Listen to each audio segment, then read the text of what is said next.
This is WWE superstar Drew McIntyre, and you're listening to the WWE Podcast. The champ is the one that everybody wants, me. Becky Lynch is going to WrestleMania. Claymore! Austin 316 says I just whipped your ass. This is my iron. You're going to acknowledge me. Hey guys, welcome to the Mailbag.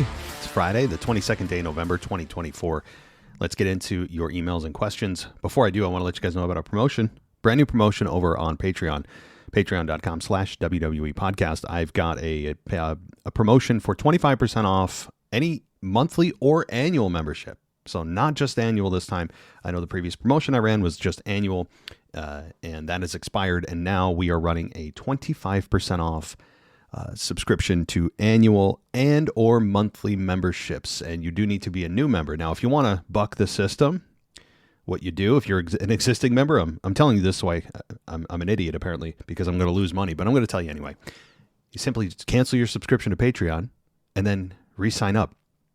That should allow you to enter the promo code. So if you're an existing member and you're like, oh, I can't take advantage. Well, that's what you do with Hulu, right? Hulu or anywhere else you want to continue your free trials, you just can, make new email addresses and re-sign up. You can do that same thing here if you really are interested, or you know somebody that may be interested in the podcast. I'd appreciate you spreading the word.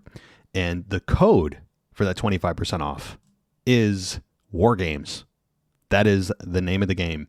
WarGames is the code, all one word, that you put in to get the 25% off annual or monthly memberships. It's only running through Survivor Series. So after Survivor Series, this promotion goes away. So take advantage now and get yourself signed up. All right. So let's get into the mailbag as we dive into patrons' emails and their questions. And let's start with Warpath, a patron. He says, not sure you watched the whole segment on Raw with the ladies setting up the Survivor Series WarGames match.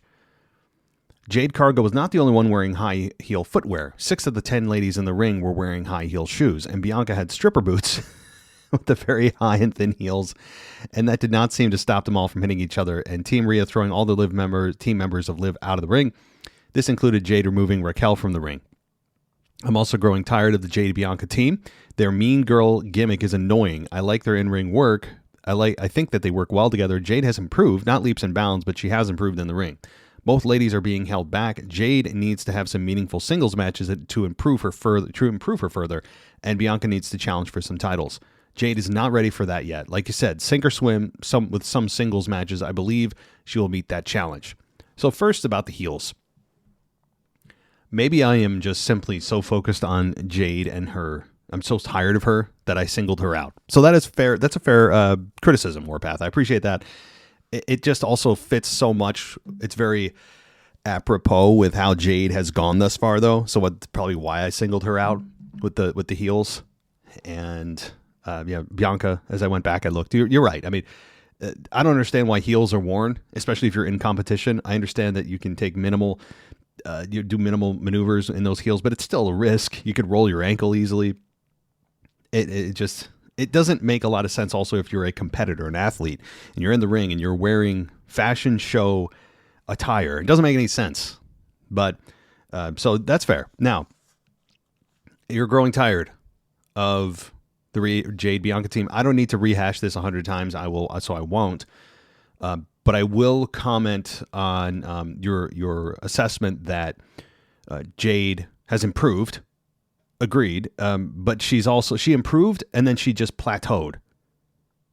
It's like she just did a little bit of improvement and then she just kind of has stayed the way she is, which is not to say she should, go back to NXT or anything. She feels like she's main roster, at least when you look at her.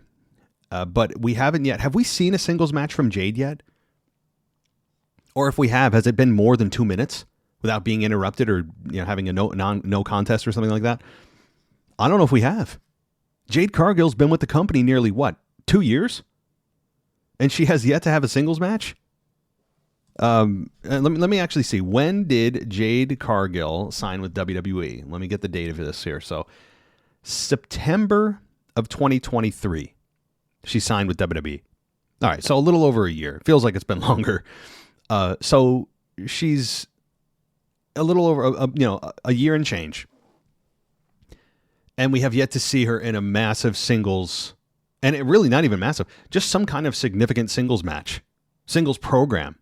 They stuck her with Bianca, knowing the benefits of doing that, at least to her.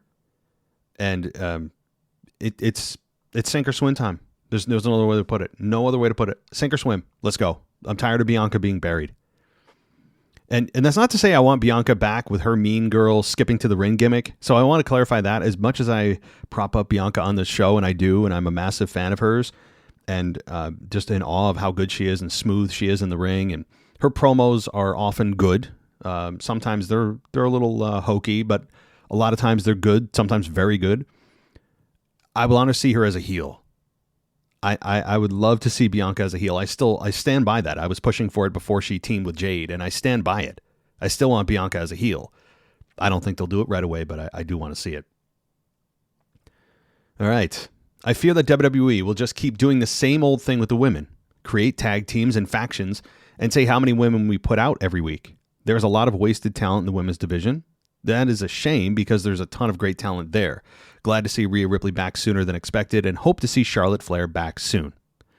Thanks, Warpath. I do too. I've stopped predicting Charlotte returning. I mean, I really believe, and I say this half jokingly, did they actually amputate Charlotte's leg and she has to learn how to wrestle with like a prosthetic? Is that what's taking her so long? Like she secretly had her leg amputated. And they stuck a prosthetic on. They're like, yeah, I don't know if you're ever going to be able to perform again. And she's like, watch me. And that's what's taking so long. You know, I don't know what the deal is. Maybe they don't have creative for her. Maybe there still is lingering pain. I don't know. But seriously, like 2 weeks after her surgery, she was doing squats. That was like a year ago. I don't know. So I'm done predicting Charlotte Flair returning. I'm also embarrassing myself every single time I think she's going to. So hell with it. I don't know when she's coming back, but she should.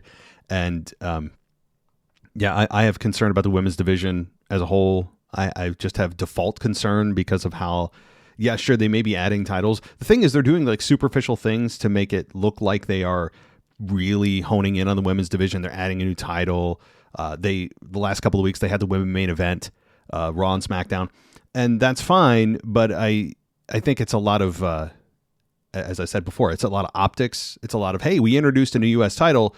Here's our answer to criticisms that we aren't focusing on the women's division at the same time by main eventing Raw and SmackDown. The answer is like, no, we know why you're doing that. And it's very temporary. And until you show any kind of consistency, we don't believe you that you're actually going to focus on the women's division in any kind of real, meaningful, significant way. It's consistency. And it's not to say they're shoving the women's division aside, or that they should have exact equal time that the men do. I actually don't believe that they should. To me, it should be who is the most compelling, who's drawing the highest ratings, who's connecting with the crowd. Those are the people that should be on TV, regardless of if you're male or female. I don't care. It should be who's the most successful. Now, that's not to say you shouldn't give the women a chance.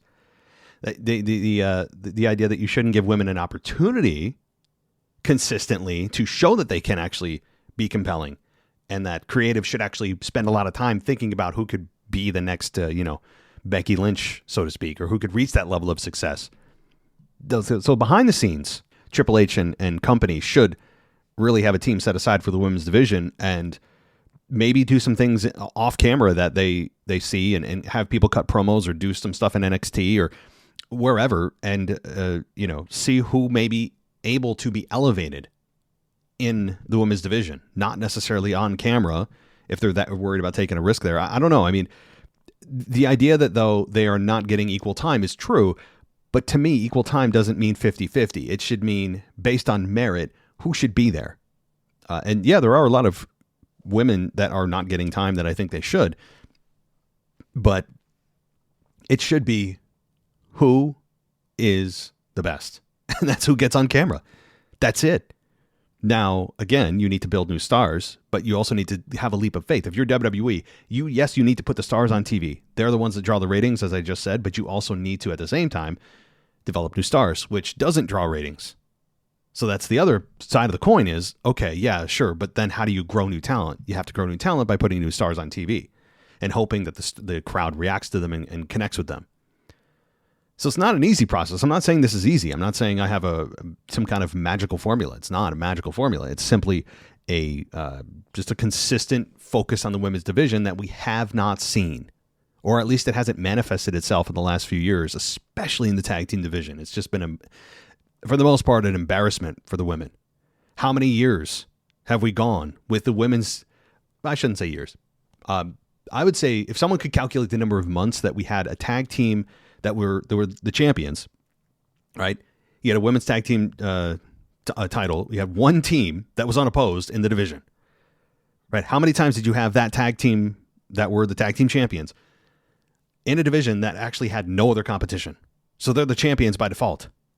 And then WWE around WrestleMania time would throw some haphazard, teams together that weren't really tag teams. They were just a bunch of women that had nothing else going on for WrestleMania, so they stuck them together to make them look like tag teams. And then poof, just like magic, just like clockwork, after WrestleMania, they all disappeared, and there's 2 tag teams left that are actually tag teams. So I have a lot to say about the women's division because I have a lot of concerns about it. Not the talent level necessarily, although that's always something you can improve. You're never at a talent level where you're like, oh, whew, okay, we're good for the next 10 years. And it's never going to happen. But it's the consistent focus on the women's division that has been an issue. And their championships have been an issue because of how many times they're just forgotten, ignored, whatever the case. Seemingly forgotten. Thanks, Warpath. Let's go to Frank. Frank says, I was wondering, has there ever been a champion that was that had a heel turn, face turn, and still held the title? I think Roman should on SmackDown at the end of the show call Seth and say, we need to talk. I need to see you on Raw. What are your feelings about the Hardcore Championship next time? Okay, Frank. So has there ever been a heel turn, face turn, heel turn, and still hold the title? It's a good question. It's a good question, Frank. I'm trying to think of somebody that has held the title, turned heel, back to babyface, or even just turned once and still held the title. Because usually the turn indicates that there's a title change in some form or fashion. That is a good question. I'm trying to think if there is somebody off the top of my head that has held the title, turned heel. I'm thinking of Stone Cold Steve Austin in 2001, but he turned heel at WrestleMania to win the championship and then lost it and turned back babyface. So there you go. That doesn't work. I'm trying to think. I'm sure maybe Randy Orton had a run in there. Good question, Frank. As far as, I honestly, off the top of my head, don't know because title changes and turns are often mutually exclusive. Like when one happens, the other happens. When you're in a title situation anyway. Hardcore Championship. I enjoyed it while it lasted in the 90s and early 2000s. I know they try to rebirth it with the 24/7 title that Mick Foley introduced. And I really didn't, outside of a few weeks or maybe a couple of months in, they did everything they could with it. And they they beat it to death. They beat it into oblivion, into just submission where people were just asking, can we please stop this? And R-Truth made it entertaining for a while. Akira Tozawa made it fun for a little while, but it certainly had a very short shelf life. And they took the shelf life and let it just go past the expiration date, get moldy on the shelf, and then told us to eat it, is what they did with it. Some of the skits were funny, very funny. The way, on an airplanes, how many people won that championship that had no business winning it. It was just a joke of a championship. It was an entertaining title. It was an entertainment title. It was the comedic relief title. But the Hardcore Championship back in the day, I thought it was very creative. I remember the Hardcore Championship, hardcore, not the 24/7 title, being fought inside of it was almost like a McDonald's ball pit or something, where I remember Mosh, was it Mosh and Thrasher of the Headbangers? I don't know. He might have been facing Crash Holly, and they were doing like Hurricane Ranas inside the ball pit or something ridiculous at like a McDonald's or some kind of kids facility. So that's one image that comes to mind. Raven is another guy that comes to mind holding the championship, bringing out the shopping cart of weapons. Obviously, McFoley, one of the pioneers of that championship. Certainly, there's a lot of good members with the hardcore title. Thanks, Frank. Okay, let's go to the other patrons here that emailed me. Let's go to JM, and he says, "Thank you for taking my question. Do you think Xavier Woods turning heel on Kofi is inevitable now with everything we've seen? It'll be very disappointing if that doesn't happen, much like Otis and Gable.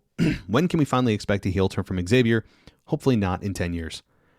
Yeah, if they don't give the payoff of Xavier turning heel and they're trying to be cute with something that doesn't need to be cute, like Kofi's the one that turns, not Xavier. No, Xavier's the guy that needs to turn. No question. It's just full stop, as they say. There's nothing to discuss. Xavier turns. Big E maybe is there. Maybe he makes his wrestling return. Maybe. Although I have some doubts on that.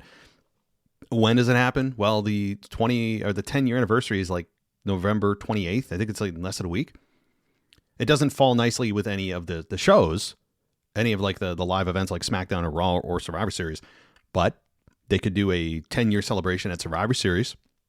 Maybe it's announced this Friday, where there's or on Monday, whatever. There's a 10-year celebration of the New Day, debuting, and that's when Xavier turns.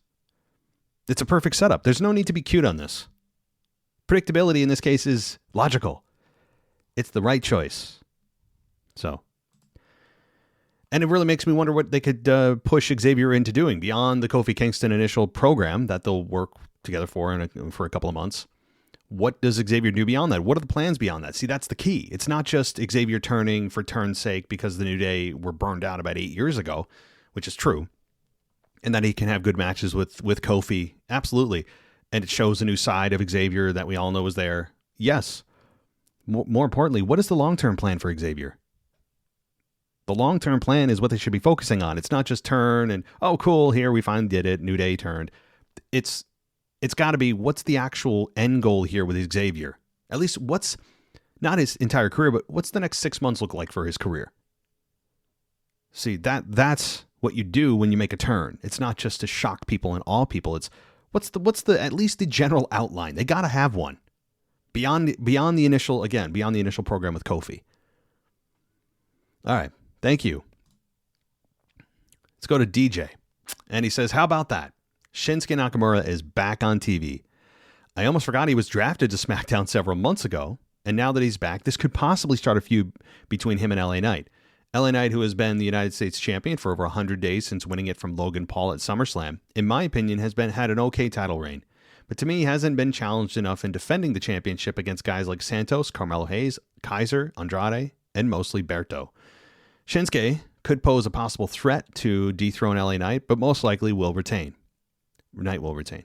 By the way, the robe that Shinsuke was wearing kind of reminds me of an evil Anakin Skywalker. I don't know what that is. I know why I don't know what it is, because I never watched Star Wars. I really didn't. Wearing the same robe as from Star Wars Episode 3, Revenge of the Sith.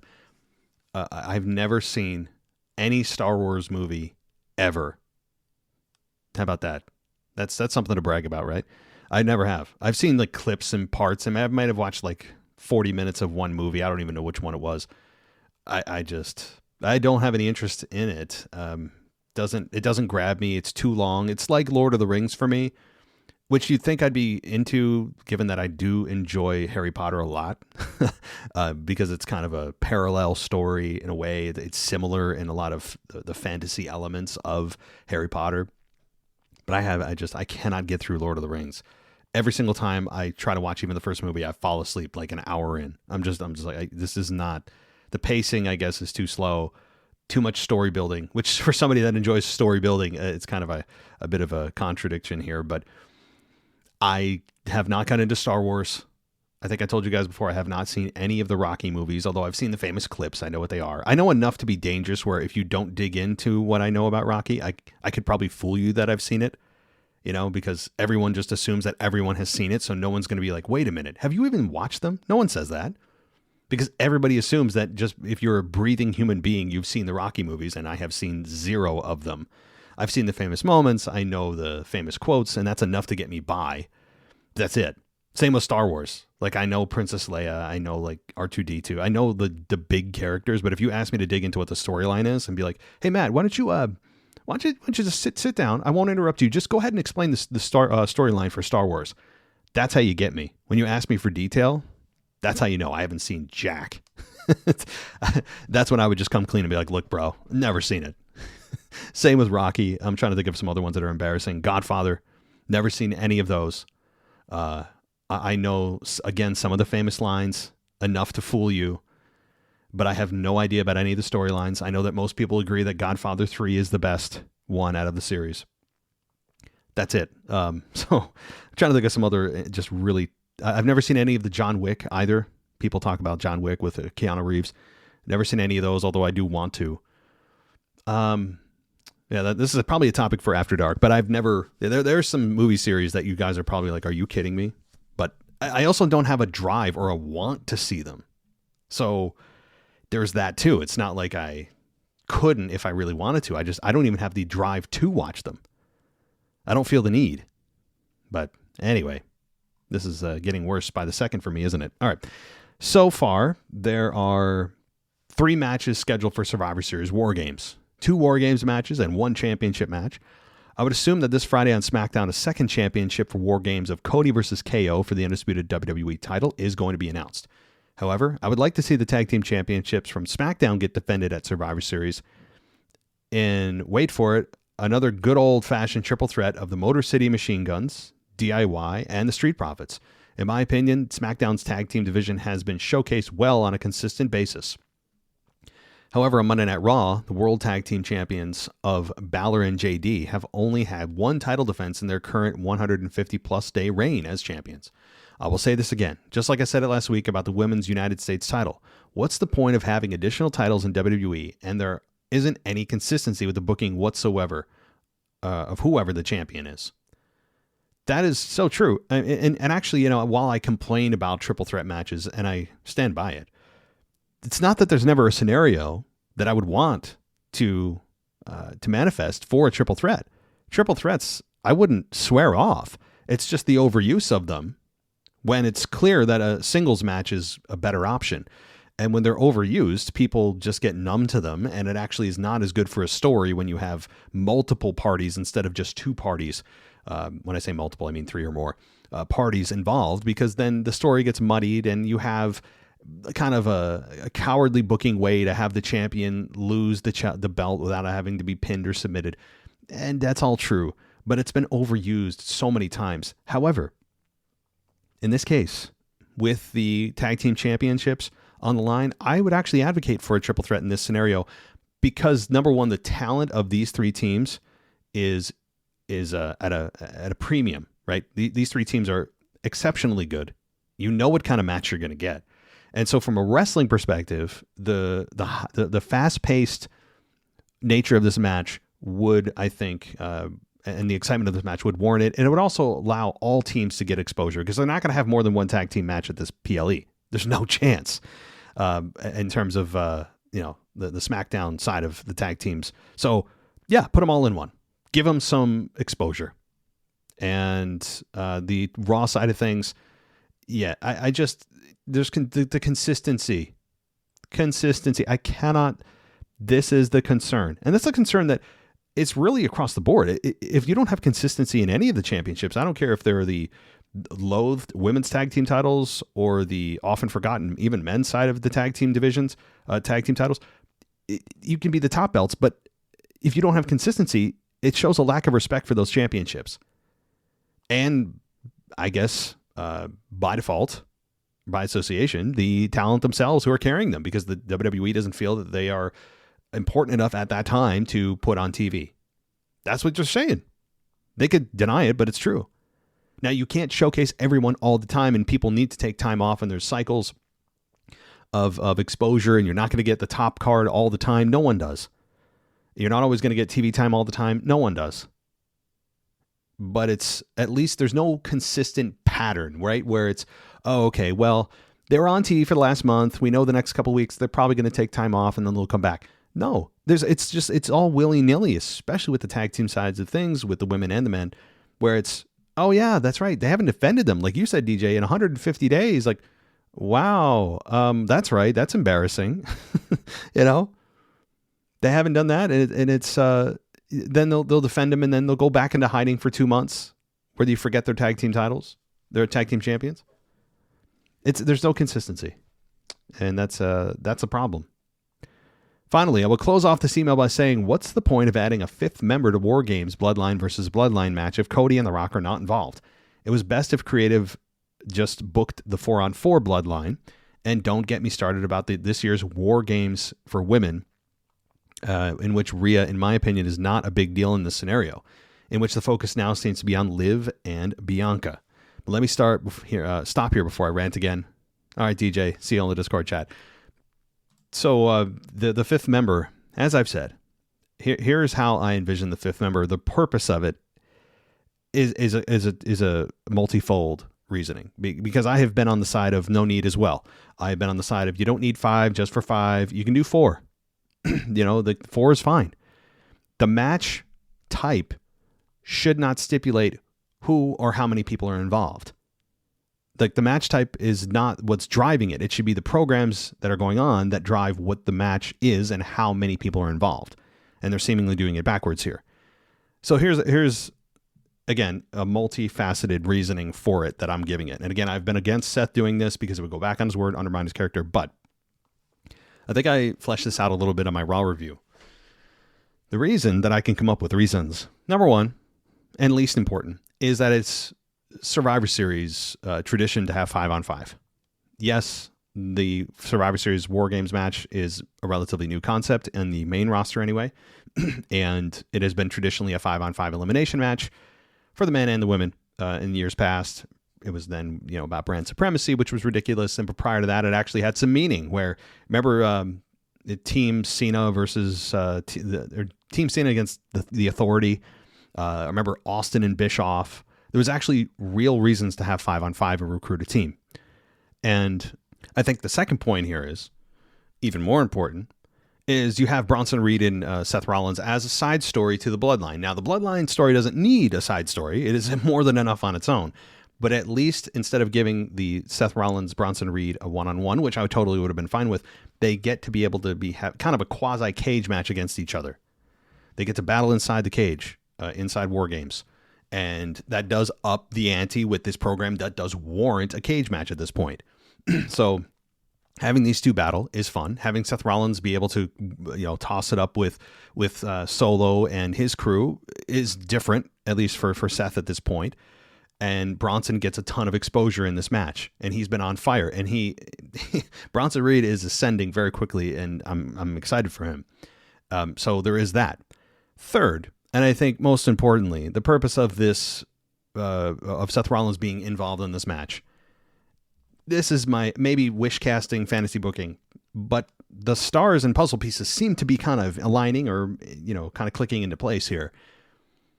Last year, Survivor Series. Yes, it was in Chicago. CM Punk returns at the very end of the show, right after the WarGames match. Seth Rollins and his team with Randy Orton and company were standing there holding their hands up in victory. And that's when CM Punk's music hit. Well, now we have Seth Rollins once again in the main event. No question it's going to be the main event of the show, with Seth Rollins in the main event of a WarGames match again at Survivor Series. And who has been out for a while? CM Punk. Who's ready to come back? From what we've heard, CM Punk. And Seth Rollins and Punk have yet to actually have their program because of the unfortunate injury to Punk last year. So perhaps at the end of this show, we have Seth Rollins once again victorious with his team, and him and Roman work out some kind of one night only, and then we hate each other deal. And I totally am with that. I don't want Seth and Roman yet to have their program. There's too much else going on. But you have Seth Rollins standing there. Here comes CM Punk. Here comes Punk, does the same thing 1 year later and stands there. Doesn't interact with Seth Rollins, doesn't get in the ring, just stands there and stares at Seth Rollins. And we have the same exact ending to the 2024 Survivor Series as we did for the 2023. That's how I see the ending of this show going down. I actually don't know if The Rock's going to appear. Perhaps I don't think he even does, because you're not going to have Punk and Rock appear at the end of the show. Yeah, I think CM Punk is the final end to the show. Now you could have The Rock stand there and do what I'm saying Punk is going to do, but it gets to then a program with Seth and Punk that we all were going to get a year ago, except this time hopefully no injury. So that's my reasoning for why I think CM Punk is going to be, or rather Seth Rollins and Bronson Reed in this match for the 5-on-5. All right. Final email. Darren.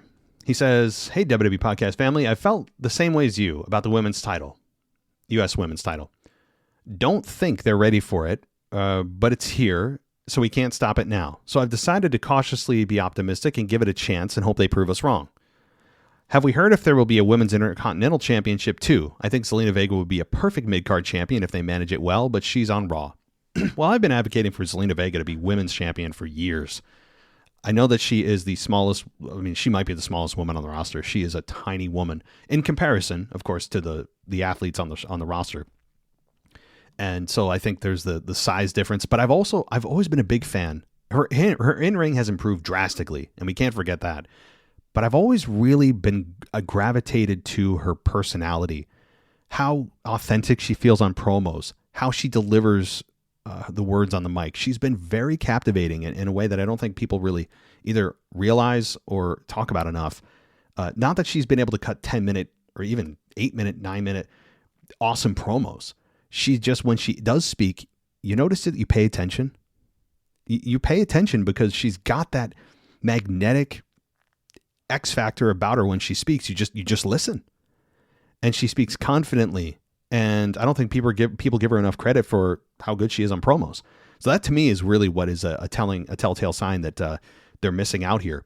And I think that, yeah, Zelina Vega, if they don't put her at the top of the women's division in terms of the WWE or world title, well, she's on Raw, so it'd be the world title, but they could definitely make her an Intercontinental title holder for the women on Raw.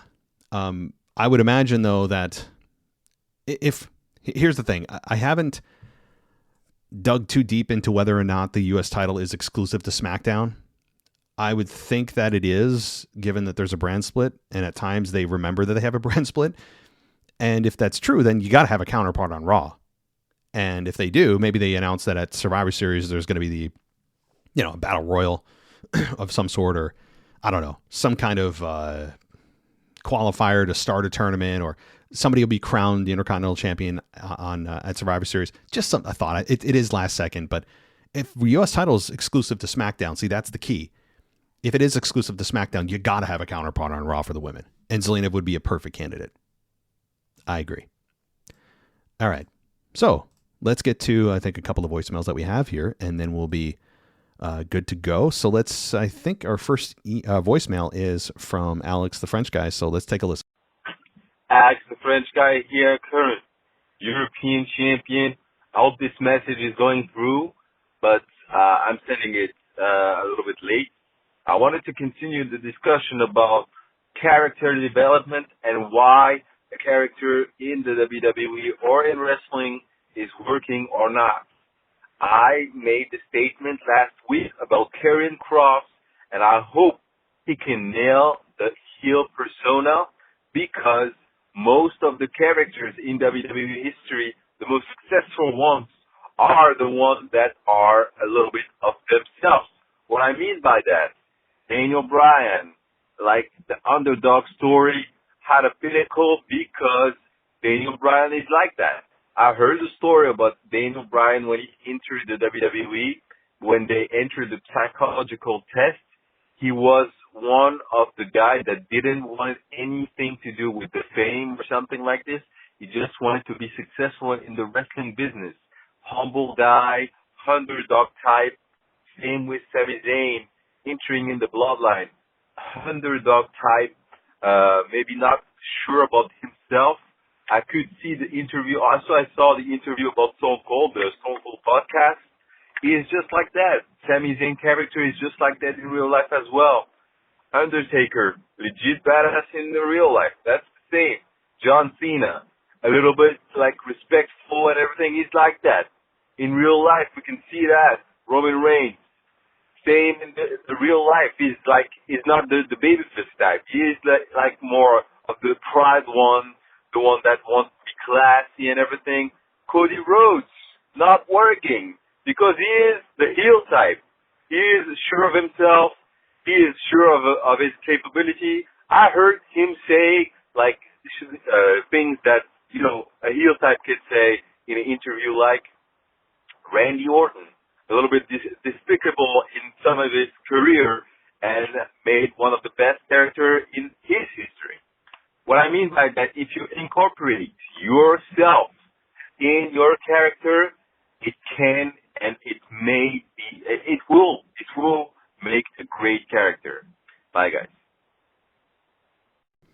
Thanks, Alex. Thanks for contributing this week. And the idea that you need to be authentic is something that cannot be underscored enough when it comes to the success or failure of a character. Now, is it an absolute where if you're authentic and the character you're putting forth is actually a part of yourself, just magnified, is it guaranteed success? No, it's not. I wouldn't say, I wouldn't go that far to say that it's an absolute guarantee that if you just are yourself, that you'll be a mega star.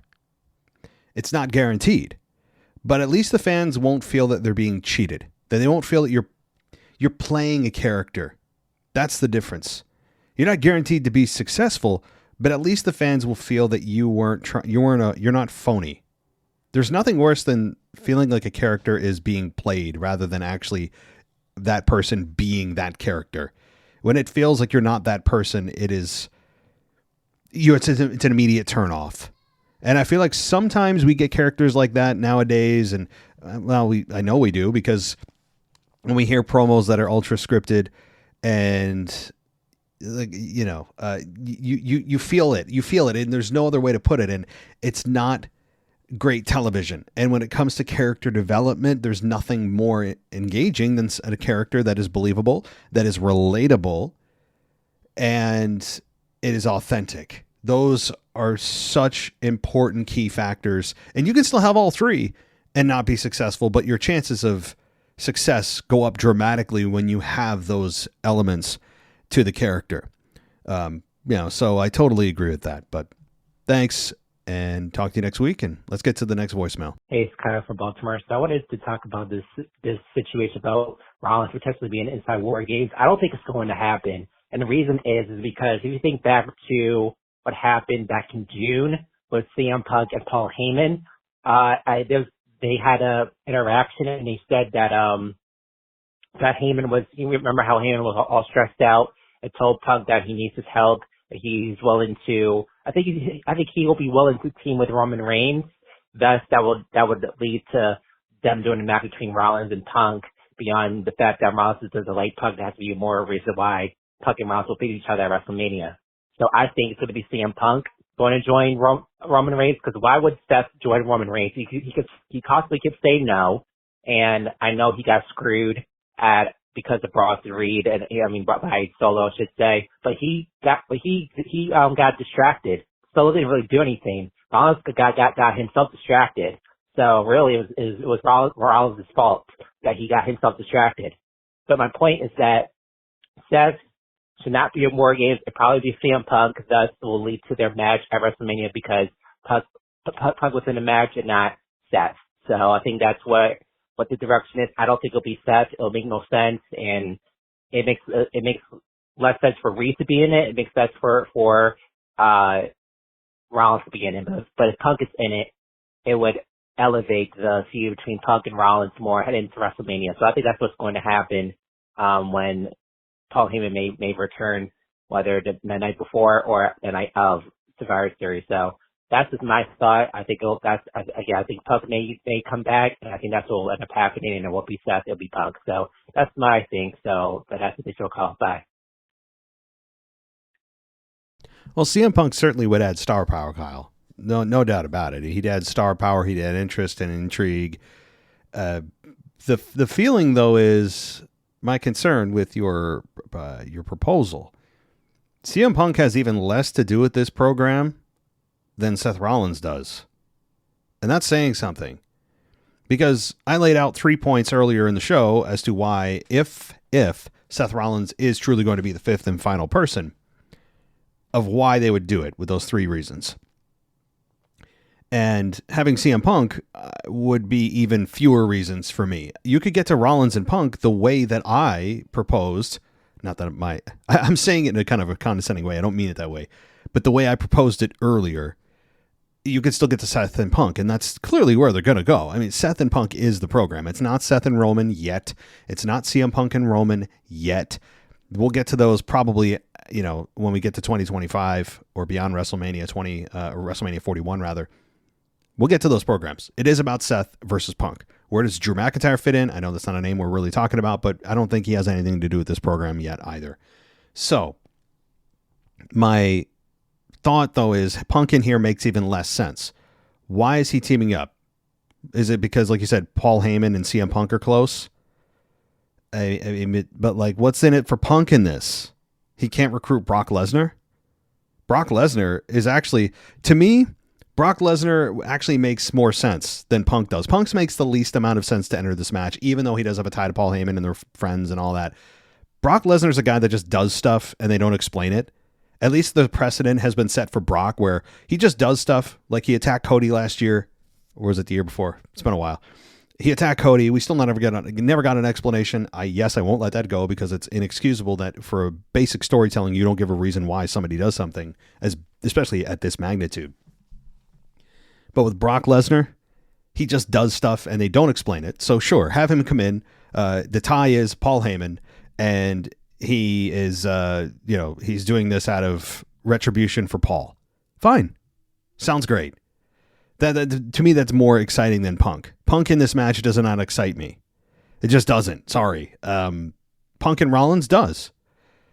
Brock Lesnar does in this role. And again, it could be Rollins, but why would they bring in Bronson Reed on one side, out of nowhere recruiting Bronson Reed, who was in a very engaged program? It's not like he was a lost soul on Raw, and they just picked him up out of nowhere where he was just kind of meandering backstage and without direction.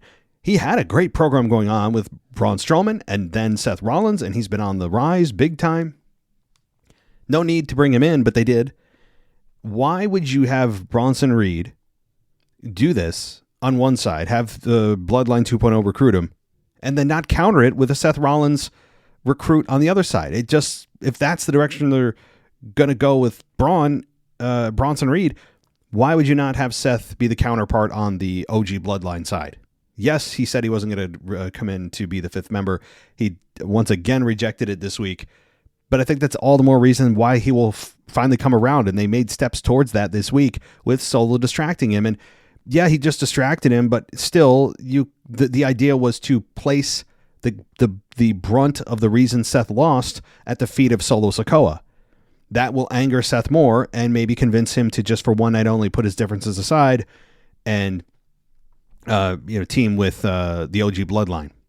And I think that's probably where they're going. You could also look at the Jey Uso deal. I mean, Jey Uso, he didn't need the interference from the Bloodline 2.0 to rejoin the Bloodline, rejoin his brother, but they made that a part of the story when it wasn't needed. So they're taking the approach of being screwed out of matches creates motivation. They did that with Jey Uso to come back to the Bloodline, and now they're doing it with Seth Rollins to temporarily, for one night only, join the Bloodline to get his hands on Bronson Reed. That is the motivation here. Otherwise, what the hell is Seth doing at Survivor Series? What is he doing? If my prediction doesn't happen, and it is Brock Lesnar, or again, it could be, like you said, Punk. Well, then what the hell is Seth Rollins doing at Survivor Series? Is he just going to interfere in the match to attack Bronson Reed? I mean, I guess, but boy, you're wasting a lot of talent on a big 4 pay-per-view where he just sits on the sidelines to do a run-in when he's had a great program with this guy, when you could have some really fun moments between Bronson Reed and Seth Rollins inside the WarGames match. It would really pour cold water on this program if they don't put Seth Rollins in it. Brock is fun. Brock's a destruction machine. I don't think it'll be Brock. I don't think it'll be Punk. I don't think it's going to be The Rock.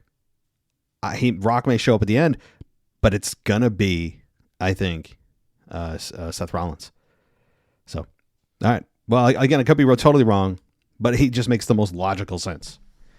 All right, one more, and we'll wrap it up. This is DJ Kuzmo back at it again on your Mailbag show. Records you live on a Wednesday morning, and you know what time it is. It's time to Say his name and he appears.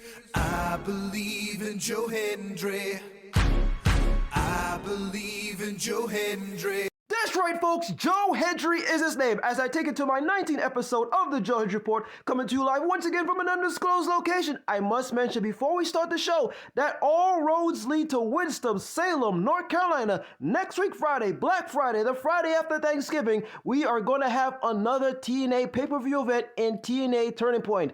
As Joe Hendry will be on this card, he will be included in a 6-way Thanksgiving Turkey Bowl match in which the loser, the person that gets pinned or submitted, must wear a turkey suit. So hopefully Joe Hendry is not the guy to wear a horrendous turkey suit. Anyway, let's take you back to what took place last week on a TV taping of TNA Pro Wrestling, in which we had the highly anticipated matchup of Joe Hendry versus Nick Nemit's brother, Ryan Nemeth, in a matchup that went 4 minutes and 38 seconds as Joe Hendry got the victory with the standing ovation chokeslam. But prior to the match, Joe Hendry has the director's cut of the Ryan Nemeth story, and it goes something similar to what he did last week to Ryan Nemeth as he played that very short video of Ryan Nemeth's career, and it goes something like this: he's Nick Nemeth's brother.